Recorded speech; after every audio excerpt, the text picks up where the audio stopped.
back to Mad's World. Today I'm joined by the lovely Vittorio Angelone. Is it pronounced Angelone? Excellent pronunciation. Fuck yeah, I didn't even Google that. You nailed it first time. Really? I really thought you were going to be like... People get it wrong so often. You've beaten Vogue Williams on that front. She got it wrong when I was on her podcast. Wow. Yeah. Maybe because I learned Italian throughout school. Yeah, well then it's very easy to, I mean, it is phonetic, I sort of think. Yeah, I don't know how they're getting it wrong. Well, people do Angelone, which is like understandable. Nah. And that's how like Italian Americans would pronounce it. I was thinking of abalone. Abalone? I think that's like a shellfish. Okay. Yeah. Yeah. Yeah. Just tell people that from now on. So you're here for the Melbourne Comedy Festival. I am indeed. The Melbourne International Comedy Festival. I'm the one making it international. Exactly. You said before you're the only Irish person. I can't believe it. Like the number of Irish people that are in Australia, it feels like half of Ireland's in Australia. Genuinely. But it's me and Jim Owen are the two. I would love if that was like, a funny little joke. That's actually, I think, the only two. Oh, Mark O'Keefe's here as well. But like, I mean, come on. Yeah, that's it. And like when I was saying before, when you head to St Kilda or like certain areas up in Sydney, you just feel like you're in Ireland, but the weather's good and everyone's like smiling. Yeah. It's like happy for them. Yeah, well, because it's a real buzz for us for it to be sunny. Like it is just an absolute thrill. Yeah, I'm dating a Scottish guy at the moment and he's just like, he's just happy all the time. Well, he's never had vitamin D in his whole life. Literally. Like, what are we talking about? He's of course he's happy. He's been like diminished for his whole, he's been malnourished for his whole life. Yeah, and he's reading Dostoevsky at the moment. What the fuck? I know, I'm like, why are you doing that? Like... He's like, I love squalor. I want to live in squalor, like St. Petersburg. Like, why is he in Australia? What? You know how Scottish people just love shit things? Yeah, they like grey stuff. Yeah, they love like barren landscapes, concrete. Yeah. He wants to go work in the mines, and I'm like, you would love that. So many Irish people think they're going to go work in the mines and become a millionaire. Yeah, but it's like they do though. Like it's real. I think that dream might be over. No, it's so real. You get like 10K a month, but you have to, it's we've all watched the TikToks where the guy's like, I moved to Australia and I work in a mine and I'm a fucking millionaire now. Your algorithm's so different to mine. Follow me for tips for working in a mine. Shut up. All right. Do you think if you weren't a comedian, you'd be working in the mines? No, I'm not a man. Have you seen how soft my hands are? No. I'm not a laborer. I have feminine, dainty hands. They're really feminine, dainty hands. I am an artist. Yeah. Oh my God. I moisturized this morning. I'm not a mine person. That's so fair. I mean, wouldn't be in a mine. Is anyone a mine? Like, were humans meant to do that? I know mine people. Yeah. I think we all know mine people. Yeah. That like everybody listening to this is like, oh yeah, I can think of 3 of my friends who belong underground. The mole people. That's me. So how has Melbourne been treating you so far? And what's the most Aussie experience that you've had? Melbourne is class. Yeah. Like I'm loving it. I went to Brisbane first for a few days and had like, I mean, it feels like on some level this is an Aussie experience. I went to see an Irish band called Amble. They were great. Mm-hmm. I know them actually. Yeah. Unreal. Yeah. And they just like, I just messaged them. I'm such a chancer. Yeah. I just messaged them on Instagram and was just like, can I come do that's what I did to you. Well, yeah, but I never mind it when people do it to me. Don't ask, don't get. That's my whole motto. No, then just don't reply and then it's fine. Literally. You know what I mean? Like, I don't care. Like whatever, like skin off my nose. Don't ask, don't get. Shy Bairns getting out. That's what they say in Newcastle. I'm a big Newcastle FC fan, but it's because congratulations. Thank you so much. But also, it's because I love Sam Fender. You love Sam Fender and slavery in the Middle East. That's so cool. Fucking hell. What is your most Aussie experience that you've had? What have you seen that's like quintessentially Australian and it doesn't have to be like a koala? Well, I'll tell you what. So I went to Brisbane. That was good fun. And then I went to Sydney for like a day to do like 2 shows. And then I was just my hotel was quite close to like the botanical garden. So I was like, well, I have to kind of go look at the opera house because you have to do that. It's quite cool when you go there as well. You kind of like... Well, because it's just one of those places that you kind of don't really think exists. Yeah. You're like, oh, this is from like all of the films. You know what I mean? It's like kissing the Blarney Stone. You know? Yeah, which I haven't done. I think that's a bit of a tourist trap in the sense that I think a lot of Irish people piss on it. Oh...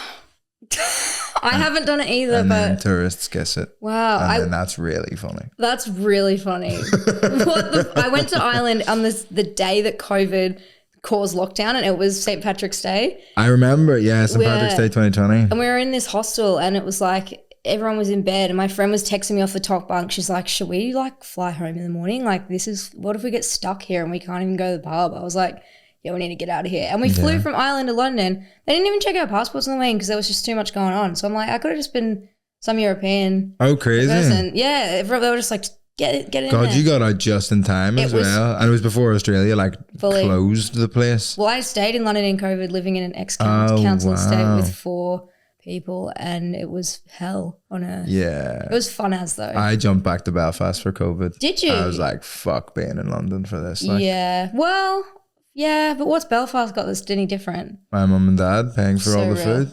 So real. Whoa. That's what I'm finding about living at home. I'm like, there's always food in the cupboard. I'm like, the fridge is magic. It's always full. Yeah, it's mental. Who does that? I brought the Scottish guy over the other day, and he's like, wow, there's so much food in here. Yeah. I'm like, what do you mean? He's like, you just got like snacks that aren't eaten yet. I'm like, what?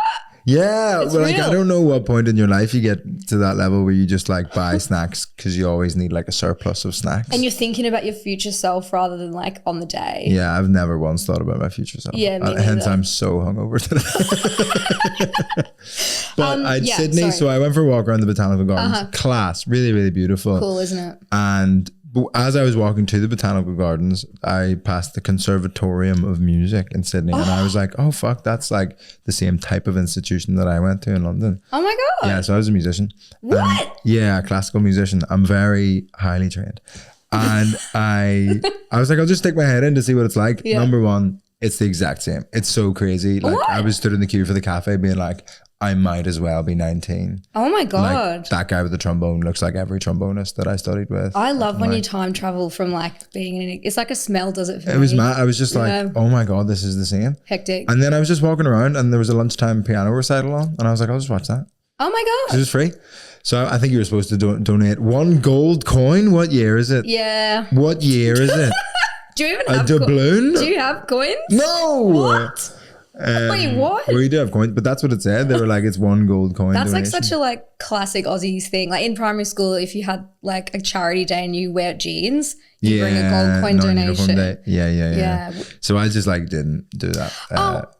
You can't admit that. It's bad. Well, it's a donation. It has to be voluntary, otherwise it's just a ticket. But our donation, okay, if you go to Secret Comedy Club in London and there's a man at the end with a card machine and a bucket. He will not let you out that door. That's not a donation. That's like theft. Well, it's a pay what you want system, I think, but zero isn't really on the table. Yeah, if you don't want to pay, too bad.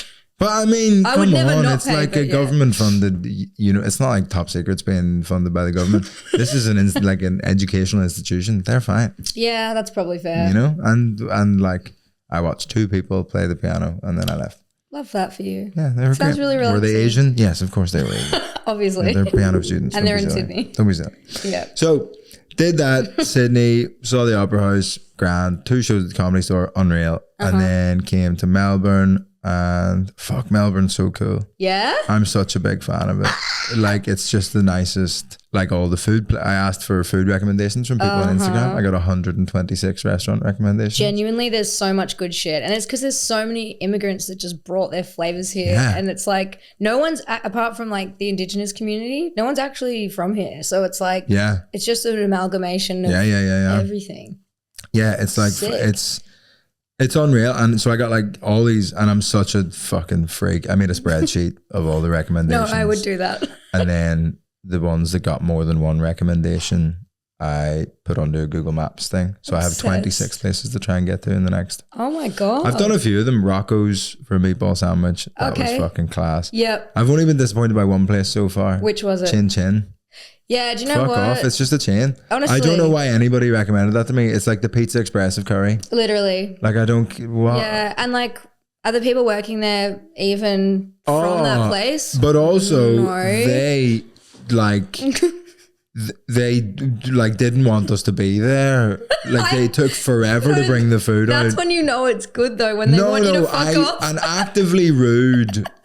like foreign restaurant I'm so into. Like I want to hear the kitchen staff arguing with the wait staff. 100%. I want like domestic family arguments happening the whole time. But this wasn't this. This was just a real passive like, okay. Oh, it's like being in Zara. Yeah, it was just like, can I or like can I eat food at this restaurant? For fuck's sakes. So that was the one disappointment, but like some of the food, Hector's Deli, everybody told me to go to Hector's Deli. It was great. I went to AFL. That's pretty Australian, I think. That's so Aussie. Yeah, I went to MCG. They fucking sucked. I used to watch AFL a little bit. Did you? They have something similar in Ireland, don't they? Gaelic football. It's quite similar. Yeah. And I would have played Gaelic football growing up and rugby, and I feel like those two sort of become AFL. Based on your hands alone, I'd say you're more of a Gaelic football guy, but you got that black eye in rugby. Yeah, no, listen, but even the way I play rugby is a very artistic way to play rugby. I'm doing the silky stuff. I'm not roughing people up. The silky but stuff. I'm getting roughed up. That is the problem. Yeah. But yeah, I went to the AFL. It was Melbourne against the Gold Coast Suns. Shitters. The Melbourne Demons, horns up. It's mad that will now be my team. Do you know what I mean? Like the first team that you see live in a sport. Well, I'm like, well, that's because I would have watched like Collingwood a bit because Marty Clark, who's from nearish where I'm from. Yeah. Oh my God, I saw him like on TV the other night. My mum's a Collingwood fan. He's a handsome I was fella. like, I'm obsessed with you. He's a handsome fella. In love with him. Yeah. So like for people that don't know, Australian AFL teams like poach young Irish boys, our most promising talent, and then like, oh, we'll actually pay you to play the sport because you know Gaelic football is amateur. Oh, wait, even to the highest level, you can play in front of 80,000 people and you don't get any money. Holy shit! Yeah, you play in front of 80,000 people here, and you're making like a couple of $1 million a year. Yeah, so went to that, and there was fucking nobody there. It's at the MCG. It's like 100,000 seat stadium, and there was 20,000 people there, and I was like. Yeah, the vibes are bad. Did you have a meat pie? Meat pie is like a... Didn't have a meat pie, just didn't really fucking care, you know? But got like the general admission tickets so could kind of like wander around, which that's a very good system. Did you see like the cricketing, like you into cricket? No. No? I mean... Of course I'm not into I'm Irish. So true. Cricket can I'm not Protestant. Cricket can fuck off. That's so true. You know what's so funny is when you said the first team you watch live is like it becomes your team by accident. So I know I said before I'm a fucking Melbourne Demons fan. Horns up. Well, that's cringe, but I am now though because I was gonna stick with Collingwood, but I'm fucking all in. And you can't be Gold Coast, like that's because we were in Melbourne. Not the vibe. You know I mean, Melbourne got absolutely fucked. It was like 100 to 47.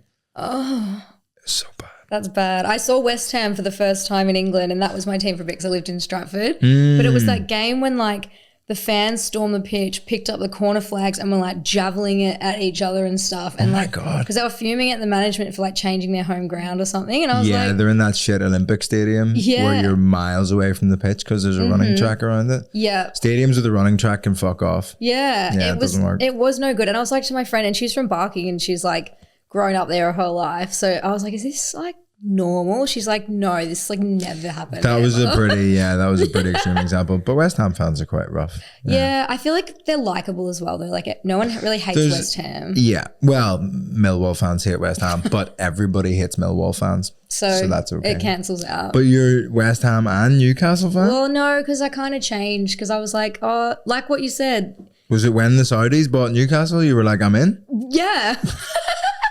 Big fan. Alhamdulillah. Yeah. Unbelievable. No, do you know what actually it was? I went and saw Sam Fender at St. James Park. He did his hometown gig and it was just like a spiritual experience. That'd be a real buzz. And all the flags, like, because apparently he pays for the flags, you know, like in the stands and that. And like, because people steal them and wreck them and like they're Geordies, so they're just like running amok. But he just like pays for them. Like, oh, I just love like the vibes. I do love Geordies. My funny as man. When I was in uni, I was going out with a girl who lived in Newcastle. Amazing. At a kind of like long distance. Mad to say that because Australians are like, what? It's a 4-hour train. Yeah. Yeah. So I spent loads of time in Newcastle. Lived with a Geordie guy for like a bunch of years. Jazz trumpeter Jack Banjo Courtney. He's fucking class at the trumpet. Love that. He plays with Olivia Dean. Oh, I saw her a few weeks ago in Sydney. At this, I think my friend was probably playing the trumpet. No way. Yeah. I met her out the back too. It was super fun. Yeah. I'm obsessed with her. And I love that she's like one of Elton John's like children. Like, you know how he just brings people into his fold and he's like, he's kind of scooped kneecap up. Yeah. Like, oh, come on. I saw them at Fed Square the other week. What was that gig like? Fucking crazy. And it was like, it went for like 20 minutes. Everyone there, like, we were just like necking cans to just get drunk for 20 minutes. Really wanted to get... I want to get that statue head for one of my gigs here. So crazy. Do you reckon it's still in the country? They couldn't have left with it, could they? No, they won't have taken it with them. I think they just gave it back to whoever fucking decapitated it. And like that would be way over their weight limit. But I mean, you can't get that and carry on. Yeah. But I don't know. I don't know. I might get one like made. I feel like you could find it if you asked online. Yeah, should I do a shout out? I'm adding an extra show because I'm adding that extra show at Max Watts, which is like quite big. Don't ask, don't get. Message Kneecap and say, hey, where's the head?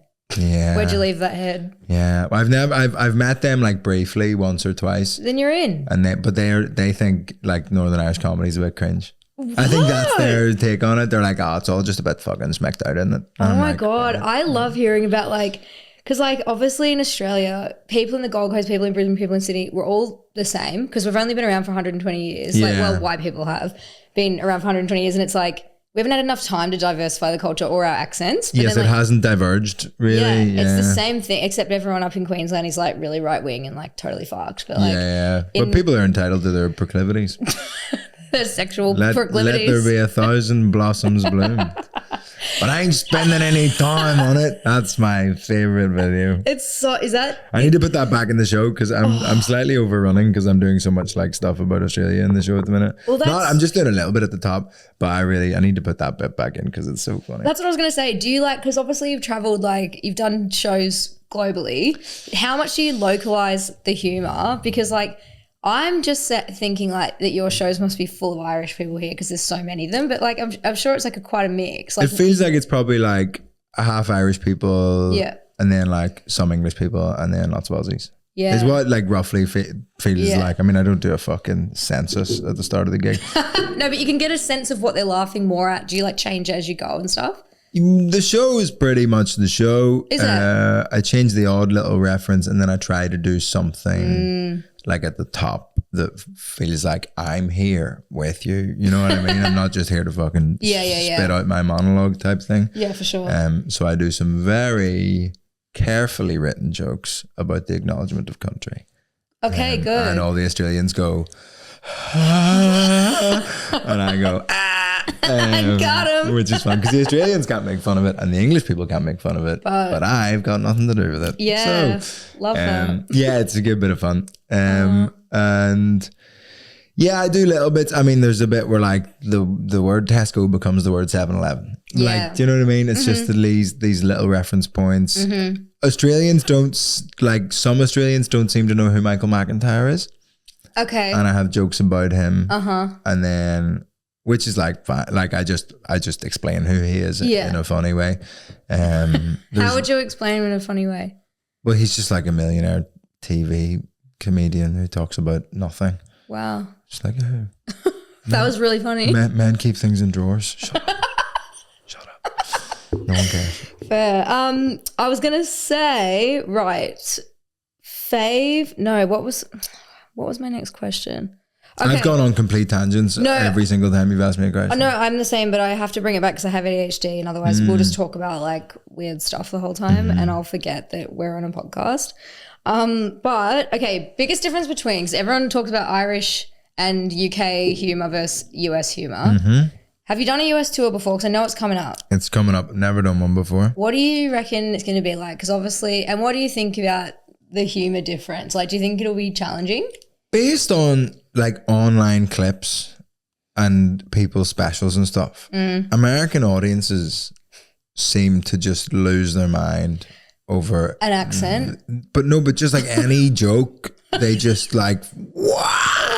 Yeah. Like any reasonably decent joke, they just start like clapping and screaming, and it's just like, I think they're so unabashedly enthusiastic. Yeah, and do you know what it is? Probably because they don't have much money, so they've paid for these tickets and they're like, I'm going to laugh. Yeah, they're just invested in having a good time. So true. And I don't know. I mean, maybe I'm setting myself up for them to absolutely hate me.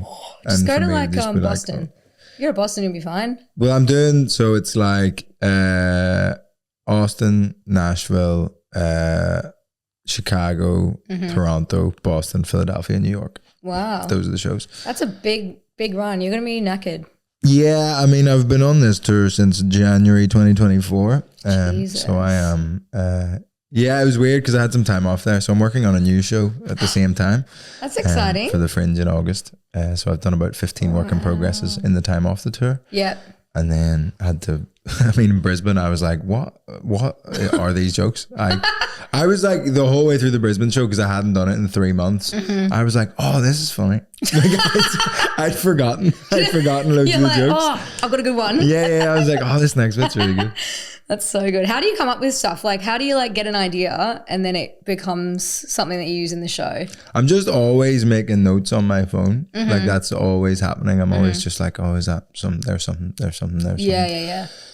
And then I'll talk it through with like mates or whatever. I'll be like, oh, what's like, I've got this idea for a joke. I've got this. And then I'll do like a new material night and just like, it'll go so badly. Actually, generally, the first time I try an idea, it goes well. And then the second time it goes badly because the second time I'm trying to remember what I said the last time. Rather than just like being in the moment and having that kind of excitement. Yeah.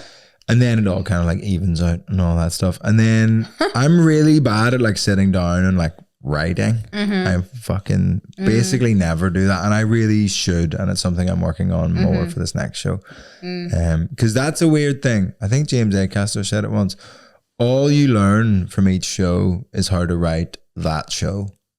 It doesn't help you for the future. The next one, it's just like the next one you might write it in an entirely different way, and especially because like once everyone's seen it, they don't want to just see the same shit. So it's just like you kind of just have to go with whatever it becomes. But if I have a joke that's not working, I have a really horrific method of fixing it. I just do it. I do it and I keep doing it. And it goes badly every single time, and I keep doing it and it keeps going badly.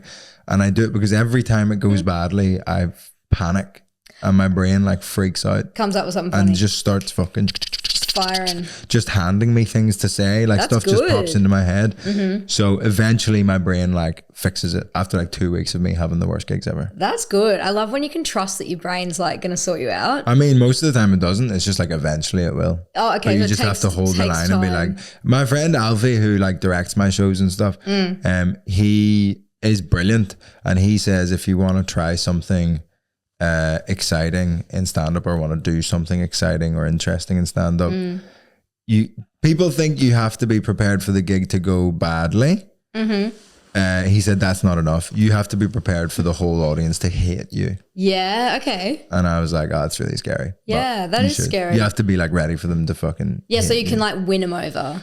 Yeah, or not. Like, you know, like, do you know what I mean? Like, you just have to be able to take that big fucking risk. Oh, so like if it does go bad, then you're not devastated.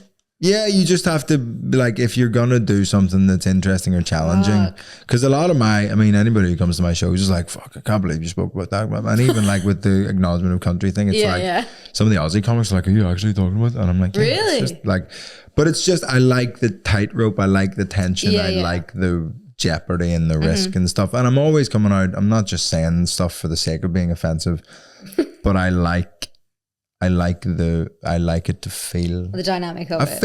I like to feel like there's a risk. Yeah, okay. Interesting. Have you ever had a show that went like so bad that people come up to you after and were like, fuck you? Not fuck you. I had a joke where I was talking about do you remember at the start of when the vaccines came out? Oh God, yeah. And I don't know what it was like here, but maybe you were in the UK actually. Yeah. And the government were like, all right, everybody over the age of 164 can get the vaccine. Over the age of 164? Like all the oldest cunts in the world got the vaccine. Not literally. Yeah. But then like everybody on like Instagram I saw was like getting the vaccine, my mates. Yeah. And I was like, but you're not old. And it just became a big game of like, what's wrong with that guy? Yeah, like what's your hidden I got it early. I've got celiac, so I got it early. I got a text. What a crazy reason to get it early. Why would being celiac affect your lungs in any And I'd already had COVID twice as well. I got COVID in Ireland when we went. Nice. And I lost my smell for a week and got really skinny because all I did was eat broccolis. Oh, wow. It was mint. And then, but then I'd already had it, and then it was like, yeah, your spleen's at risk. I was like, well, lucky I didn't fucking die already because I already had COVID. That's mad. So yeah, there was this whole thing of like, what's wrong with that guy? Yeah. And I said, it's like when you're watching the Paralympics and somebody doesn't have any bits missing. Yeah, you're like, you're like, how did you get in here? And then somebody in the crowd in London shouted, not all disabilities are visible. And I was like, that's a joke. But also I was like, yeah, that's the joke. That's what the joke's about. You've just explained the joke. And then she just like shouted it again, and I was like, okay. I mean, I don't know what's happening. And like, you've acknowledged that first. And she was like, no, this is disgraceful. My mum has asthma. And I was like, I'll kill you. I'll kill you if you think that your mum having asthma is a reason. Sorry, but are people in the Olympics with asthma? No, of course they're not. Of course they're not. It is crazy. So funny, holy shit. Yeah, it was funny. She was like, not all disabilities are visible. I was like, in my head, and I didn't say this on stage, and I probably don't, like, I was probably right not to say it on stage. In my head, I was like, yeah, I know not all disabilities are visible, but I can clearly tell you have fucking brain damage. Oh, it's like when you see someone as neurodivergent in their bio, and I'll go through their pics, I'm like, which one? Yeah. Are you fucking distracted or the opposite? Oh God. Right. Who are your biggest comedy inspirations? A guy called Daniel Kitson. Have you ever seen Daniel Kitson? No. He's the best in the world. What do you like about him? He doesn't have any social media or management or agent. He doesn't do posters. Is he like big? Like what? Yeah. How? He sells massive theatres all around the UK and here. He like sells out runs in Melbourne and everything. Is he here for the festival? No, not this year. But he comes like every so often. He is unbelievable. So he came up as a comedian. Everybody was like, oh, this guy's the fucking best. And he was in a sitcom called Phoenix Nights with Peter Kay. Don't know it. I like Peter Kay though. You know Peter Kay, yeah. And he was played a character called Spencer, and people started like recognize him on the street from that, and he fucking hated that. Whoa. He was like, I don't want this. And like people started coming to his gigs who were like Phoenix Nights fans. Oh no. So he quit the show and was like, after like one series, he was like, this guy. Fuck this. And then spent like 10 years doing like incredibly intellectual, inaccessible shows to like cleanse his audience. Yeah, right. The purge. Of like thick cunts who he didn't want to perform to. Yeah. And that's why like he sacked his agent, like no social media, it's like, if you want to come see me, come see me. But if you don't, like, fuck you. And he's written like theatre pieces. And the first time I saw him, my mate was like, I'm going to take you to the show. And I was like, what is it? And he's like, I'm not telling you. Oh, that's good. Took me along. In the Roundhouse in Camden, stage in the middle of the room, Daniel Kitson comes out, and there's a sign on the door when you're going in that says like, oh, if you have to go to the toilet at any point during the show, you'll be like seated at the back when you like come back in. And I was like, oh God, that's a bit intense. And then he comes out, there's a microphone on the floor in the middle of this little stage, and it's probably, I'd say it's maybe 700, 800 people in the round. Maybe a little bit more, but like I'm quite bad at that. He comes out, picks up this microphone, lights come up on one side of him in the round, and he does like maybe 4 minutes of a story. Yeah. And then he turns around to a different direction, lights come up on that side, lights go down on the other side, does 4 minutes of a different story. Yeah. Turns around again, lights up, lights down, 4 minutes of a different story. Yeah. And there's like 6 different stories. And he does like 4 minutes, 4 minutes, 4 minutes, 4 minutes, 4 minutes, 3 minutes, 3 minutes, 3 minutes, 3 minutes, like shorter and shorter and shorter and shorter and shorter. And all the stories spiral together and start to converge and interact with each other. And then it ends 2 hours later, no interval. He puts the microphone down and walks off the stage. And it was all some of the funniest stuff I've ever heard. Oh my God. I want to go. And I was just like, this is... This is... I didn't know that stand-up could be that. Yeah. I didn't know that like theatre could be that, because there was certainly theatrical bits to it. And just like... I was just completely blown away. And then I went to India for a month, like the next day. So I just had time to be like, think about it a lot. What was that? Like that was, and that was just when I was starting stand up. And I think that really like planted something in my head of like, you can do something quite cool with this. And something a bit different. It's very much so. So it's him and then it's Randy Newman. I really like Randy Newman. You know the guy who wrote the Toy Story music? Oh my God. Yeah. So random. He's like not a comedian, but his songs are so funny and so like cutting. Yeah. Okay. And like, again, has that like real risk to it. I feel like that's because of your background in music that you might feel that. Yeah, maybe. But I just think there's an album of his called Live in London and it's recorded at, St. Luke's in Old Street. Yeah. There's like a little like old church that's now kind of a music venue. It's owned by the London Symphony Orchestra and it's him with, I assume, the London Symphony Orchestra, but it's with an orchestra. I can't remember which orchestra.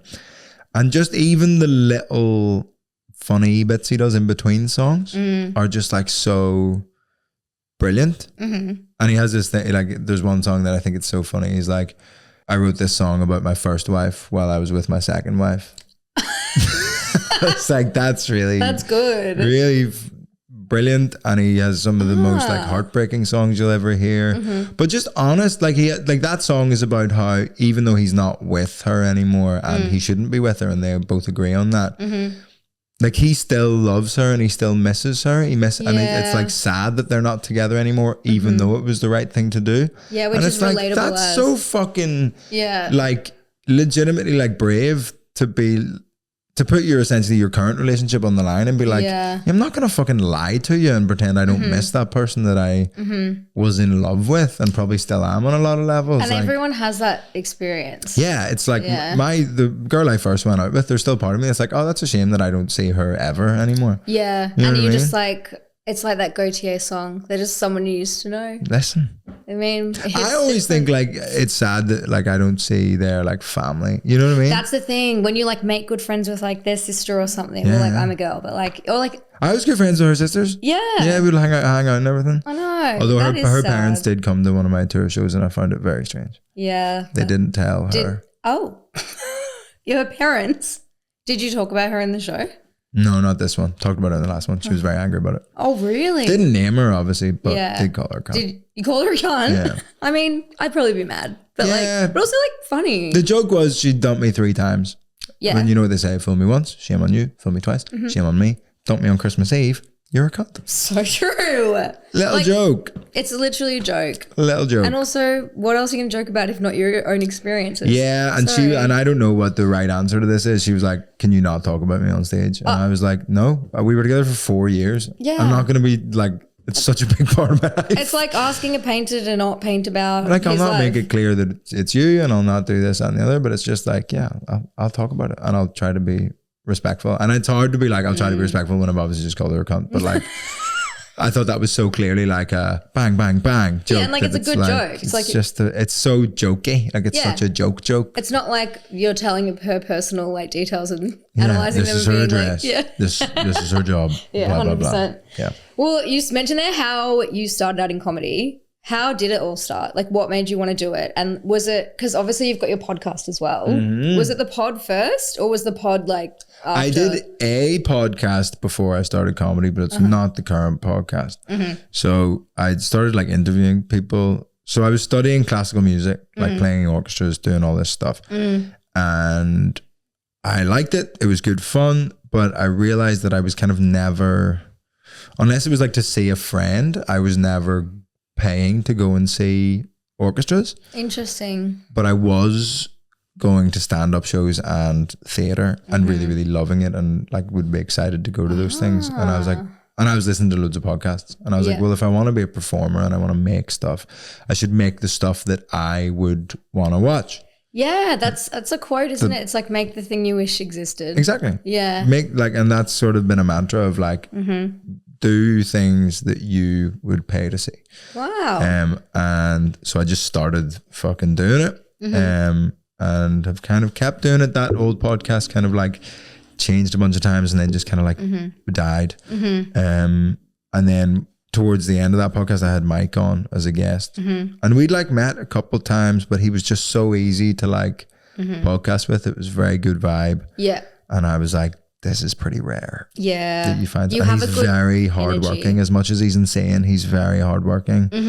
That I was like, you're someone that will show up. You'll be there every week. We'll make it happen. Yeah. And you're really funny, and it's really easy to do this with you. And initially he was like, oh, I don't know, I'm doing this podcast with somebody else. And I was like, oh, okay. And then I was talking to my girlfriend and she was like, just ask him again. Yeah. Just be like, are you sure? Yeah. And then I asked him again and he was like, okay, let's give it a go. Oh my God, imagine if you did thank God. Yeah, was this the girlfriend you called a cunt? No, this is current girlfriend. Okay, so... Love of my life. Yeah, amazing. Yeah. Oh my God. And so then the podcast was born. Yeah, that was two and a bit years ago. It is such a funny pod. It's really good crack. Like I'm very great. proud of it. Like there's an episode recently with a comedian called Marty Gleason who is she's so fucking funny. Yeah. And like just at the end of it, like after the record, I was sat with my cousin who produces the podcast and I was like, nobody is doing that. Yeah. Like nobody is making what we just did. Yeah. It was so silly. It was so fun. Yeah. There was real Irishness to it. There was real like nonsense in it, but quite like artful nonsense. It was just, I was like, I'm really chuffed with where we're at with the podcast. So it's just like, yeah, we're doing something No, cool. it's honestly so funny. I was because the Scottish guy I'm seeing, he hadn't heard of you, and like when you agreed to come on the pod, we were like sat there and I was like, right, you know when you force someone to watch videos and they're like, and you like stare at them like laugh. Yeah, I'm like, this is the funny part, this is the funny part. And he's just being like, no, don't force me. And I was like, you'll like it because then you'll be impressed. But yeah, you also work on Finn versus the Internet. I do, co-creator of Finn versus the Internet. He's my internet crush. Wow. Even though he's insane. You and every gay guy in the comments, they love his thighs. Okay. Well, the number of comments that are about Finn's thighs really are crazy. Yeah. Gay guys love commenting publicly crazy shit. I found like this week, Mike sent me a forum of gay guys talking about me. What? What, on Reddit? Frightening. I don't know what, it's like some weird gay website. Oh my God. Where they're like, anyone got any topless pictures of this guy? Oh. No, that's crazy. Yeah, awful. Wow. Was it like kind of fun though to look at it? No. Just mostly scary. Pretty horrifying. Yeah. That's we get so asked good. for feet pics a lot. Yeah. Because do we you know do the what? podcast in socks. Right? I do it in socks and there's always comments on my YouTube like, next time no socks, girls. I'm like, what? Yeah, same. We get that. I'm almost like, should I just go no socks and then just... No, do it on like behind a paywall. So real. I should get a Patreon and just do sockless podcasts. Yeah. Well, if you're watching this, hit me up. I've been asked for like sock pics loads, and I say no most of the time. And then a guy from Ukraine asked, and I was like, "You're probably having a hard time." Yeah, so real. Good deed. That's my support for the war effort. You're really brave for that. Yeah, thank you. Wow, you really helped him out.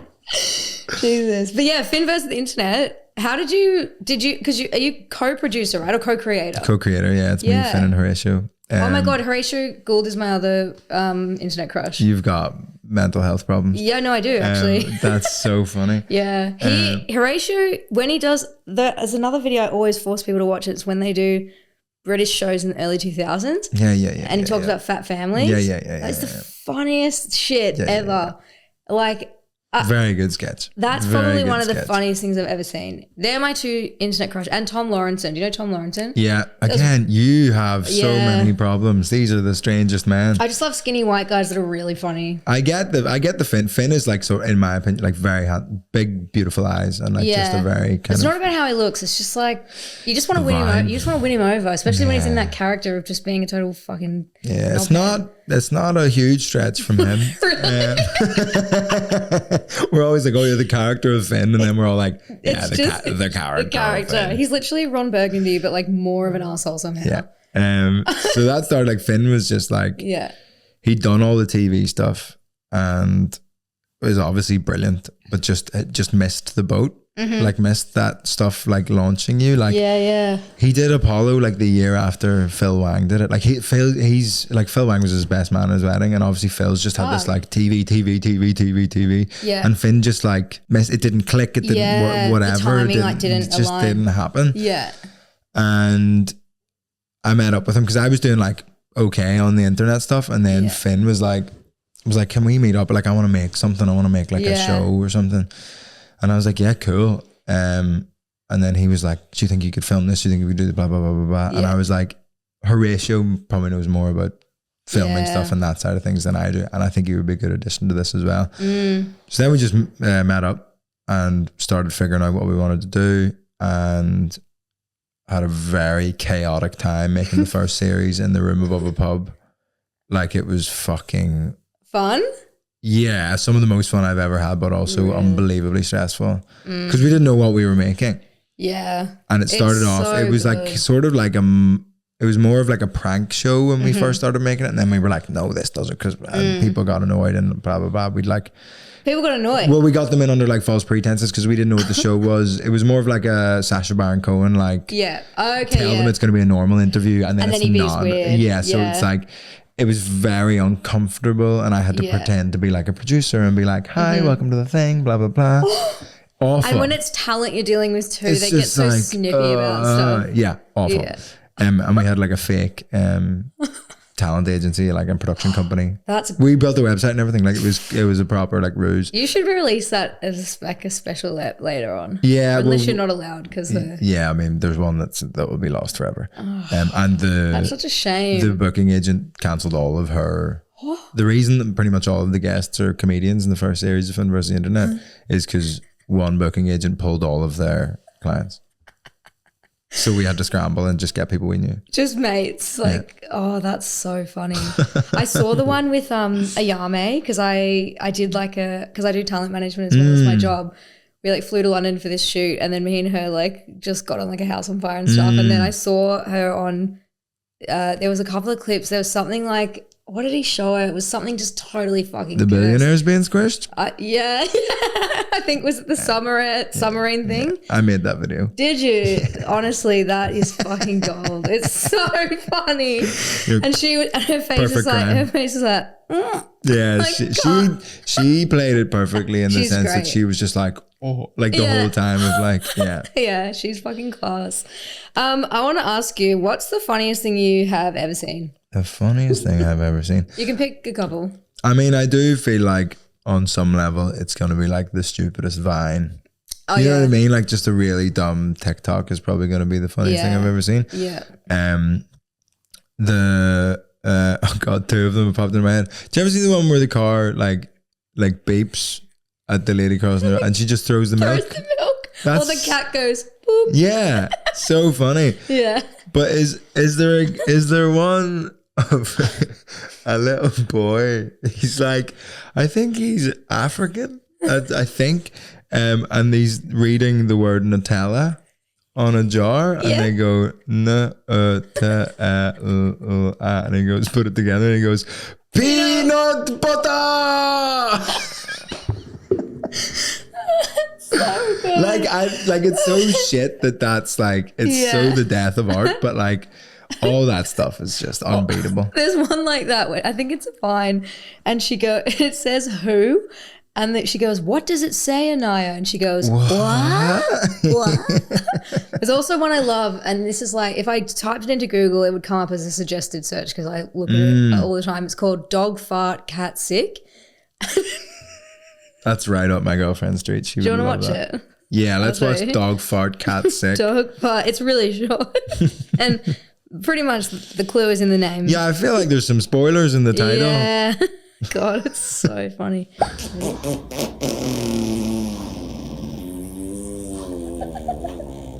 What the hell?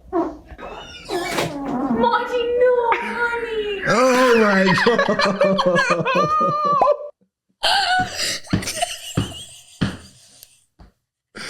Fuck, that's funny.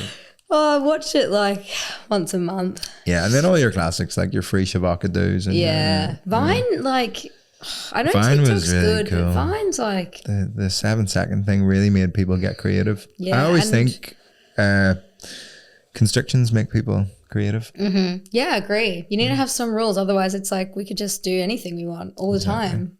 Yeah. Why did they get rid of Vine? Why did it die? I don't know. Probably some kind of lawsuit or That's ethical. fucked. Somebody probably got killed. That's not on. What's the funniest thing you've seen this week? I mean, I was really loving. I watched Jin Hao Lee is a Singaporean comedian who lives in the UK, and he's funny. Yeah, he is just always funny, and it's such like a. I love people who are very, like, potently funny, but very gently funny. Like, they're never like whacking you, and they're not yelling. Like, it's just very gentle. Yeah. And 2 things he did this week that just, oh my God, made me laugh so much. So he walks on at the festival club, like huge lineup show, big room, and it's like best of the fest or whatever, and everyone's trying to prove themselves and whatever. And like people have been doing well, and he walks on, and it's kind of rowdy late night gig, and he walks on and grabs the mic and just goes shh, shh, shh, shh, shh, shh, and then just starts his set. And I was like, that's fucking class. Do you know what that reminds me of? Have you watched Last One Laughing, the UK one yet? No, I haven't. Fuck I haven't me. watched either because there's an Irish one as well. Yeah, I saw that. Is that new as well? Or did The Irish one came out like last year. I thought they if must have even copied longer it. ago, yeah. Yeah, I need to watch. I watched the whole thing last night. It looks quite funny. Fuck, it's so funny. And who's the guy that won? It was Bob Mortimer. Yeah, Bob Mortimer. I mean, he's a genius. Yeah, like probably my new favorite. And He's then unbelievable. There's this one bit where he's going, shh, it's just magic. Yeah, And just doing shit yeah, magic tricks. yeah, and I'm yeah, like, yeah. this is actually so genius. And like just the way he moves his body, like he's holding 2 carrots and doing this. And I'm like, that's not funny if I do it. But everything about him is funny. So funny. He's the funniest guy ever. And because like I feel like he's not normally as deadpan, like in what I've seen from him, but like because they're not allowed to laugh, it makes it. He just holds it. Yeah, it was so funny. That's actually like probably the other funniest thing I've seen. And then the other thing was yeah. Jin because he was at the AFL with us. Yeah. And he's just this very quiet, gentle boy. And he kept being like, oh my God, are they hugging? Like about the players? And we were like, no. And then obviously we're all like fucking Melbourne Demons fans, horns up. But like he gets up, he just stands up. It's like such an empty stadium and it's like no atmosphere. He stands up and just goes, hey-o! And he goes, I didn't know the words. Did anyone do it? No. What? He was like, he didn't say Melbourne. He just said AO. He was like, I didn't know it. And then he goes, are we losing? You just say Melbourne. Yeah, but he just said AO. Oh. And he was like, oh, are we losing? And I was like, yeah. And he was like, oh, I'm going to get beaten up. Oh. Oh, that's so good. Is he doing more shows? Yeah. So he's on for the whole. I need to make the month, most of I think it. his show is called Swimming in a Submarine. It's at the Chinese Museum. That's amazing. Do you think when you said that reminded me? I wanted to ask you about like Jekyll and Hyde comedians. So like people who have double personalities. Because like I dated a comedian in London who's quite big now. I'll tell you who it is off mic after, but I'm not going to name him. But like I ended up having to end things because like. I saw him and I wasn't drinking and like I had like 9 months when I was sober in COVID because I was like totally. I did sober COVID as well. Really? Loads of people did the opposite, but I was like, this will get out of hand. Well, it's because it did get really out of hand. Yeah. And we were just like having 4-day benders in this tiny flat and like just kicking off at each other and it just got so messy. So I was like, right, I'm gonna be sober. And then we went to this show. It was at like what's that place that's like in Tottenham? It's like that big hall thingy and not the IKEA. It's like a big fucking hall in Tottenham. Anyway, they have comedy shows there and he was hosting it and emceeing it and I was like to everyone, right, I'm going to go ask him out because I'm sober and this will be iconic. Even if he says no, I was like, I was doing heaps of brave stuff because I was I like that. Yeah. And I needed to relearn how to be in life without just being drunk all the time. So I was like, wanted like actual bravery, not just drunken stupidness. Yeah, exactly. Yeah. And then I went and asked him out and he was like, oh my God, that's so awesome. I was like, yeah, I'm sober right now and this is really scary. And he was like, oh my God, usually it's just like crazy drunk girls that come up to me after shows and like ask me out and I'm like, ew and stuff. And he was like, no, I'm obsessed. And then we like went to Flatiron that week and then we like had this kiss and I like skipped home. I was like, oh my God, I'm obsessed. Yeah, and exciting. like Yeah, but then we were kind of seeing each other. We had like 5 dates, and then like he's very dedicated to comedy, and like nerd, like sorry. yeah, like like proper, but like working 9 to 5, gigging every night. Then TikTok was like happening then as well because COVID, and like he was like, I have to film a TikTok and a reel. I have to post one every single day, and he was so stuck to his habit. He's like, I have to do it, and I was like, okay, well, I'm coming over tonight. And he goes, okay, well, if you're coming over, you have to help me film it. And I was like, yeah, fine. And so then he was like sitting there, and he was like, right, so, and he had his housemates involved too, and they were so over this. And like, he was like, right, so when she says action, you put the pint glass on the little X. And I was like, got it. So he's like, action. He does it. I put the pint glass on the X. He goes, oh, cut. What the fuck is wrong with you? Are you fucking stupid or something? Put the thing on the thing. I was like, whoa. Oh my God. He's crazy. Yeah. And then he was like, right, do it again. And action. I put it down exactly when he says like, oh, cut. What the actual fuck is wrong with you? And I was like, and like he kept just being like, oh, seriously? Really? And I was like, oh, this is crazy. I was meant to be sleeping over, and then like we finally got it all done, and then he was like, I was like, oh, I think I'm just gonna go. Like, I'm just not gonna stay. And he goes, and he puts his arms around my waist. He's like, oh, babe, like, I was so excited to hang out tonight. Like, it's gonna be so nice. Like, you should stay. And I was like, what the actual fuck? That's so. And I was like, that's weird. Like, and I guess that I won't guess who it is? Obviously, can I guess that his like persona on stage and online is like super nice guy? Oh, yeah. He's all just like, oh yeah, I'm just blah blah blah. Yeah, every nice single one of those cunts. Really charismatic, and then like. But then before and after a gig, because I went to a couple of his gigs, he'd be like, they're like reading his notes, just be like this, being like, don't talk to me. And I'd be like, oh, okay. And then afterwards we'd be walking home and I'd be like, oh my God, you were so good. It was so funny. And he'd be like, really? Do you think they liked it? Like, what was it? What was like the vibes in the crowd? Like, was the crowd like, these people are so broken. Honestly. But he's doing really well now, unfortunately. But like, of course he is. Yeah. Fucking nerd. Yeah, he was. I'm so excited to. Yeah. How long have we done? Can we stop right now so you can tell me? Yeah, we're actually like, we've just nearly hit an hour. So sick. Thanks for coming on the pod. When does it come out? I'll probably put it out next week because you're here. Or I could, put it out next Tuesday. Okay. I mean, I'll be gone by then. Oh. Sorry. Okay. Okay. That's fine. Bye. Bye. Love you.